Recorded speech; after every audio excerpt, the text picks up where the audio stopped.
Hey there, I'm Brian David Marshall. I'm the president and publisher of Interpop Inc. We're making comics, games, and marketplaces in the Tezos ecosystem. Tezos was such a slam dunk for us when we were trying to figure out where we were going to build our products. We love the idea of minting responsibly, right? Environment is something that is important to all of us, and proof of stake, Tezos has led the way on that. Also, the low transaction costs on Tezos were a huge draw for us because it lets us make NFT comics that are really basically at the same price point as non-NFT comics. But when you have an NFT comic, you get to be able to resell that comic, trade that comic, do whatever you want with that comic, as opposed to pushing that money down a hole, covering it up, never being able to get it again, and being able to read a comic, right? Those are the two options. And Tezos really let us do that. So we love Tezos for that.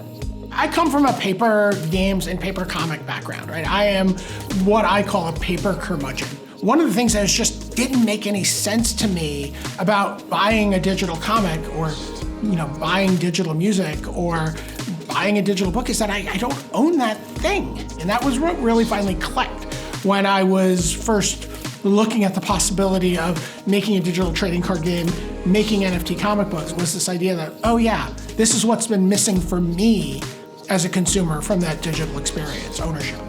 So one of the things that's really unique about our NFT comics is that you get to vote from issue to issue. We're giving away the Abyss #0 here at South by Southwest, and everyone who owns that comic is going to get to vote and determine which of the 3 villains from the comic is going to appear in the first issue of the comic.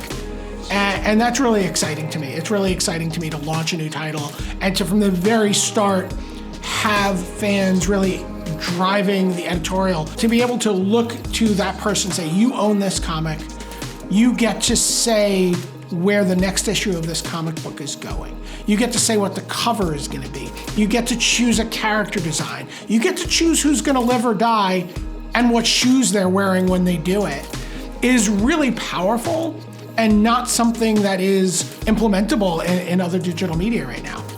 So one of the things I really wish people understood about blockchain is that it is not what they think it is based on the 1 or 2 articles they read 9 months ago. We're doing NFT comics that cost between $3 and $4, where, through your continued fandom, through your continued engagement with the product, you get to continue to shape where that story goes. And as we return, like we're here at South by Southwest, to actually attending events in person, those NFTs are going to also unlock access to interact with your favorite comic creators. There's so much, I think, on the horizon here that people just don't really understand yet. When I think about blockchain, I really think about how perfect it is for fandoms.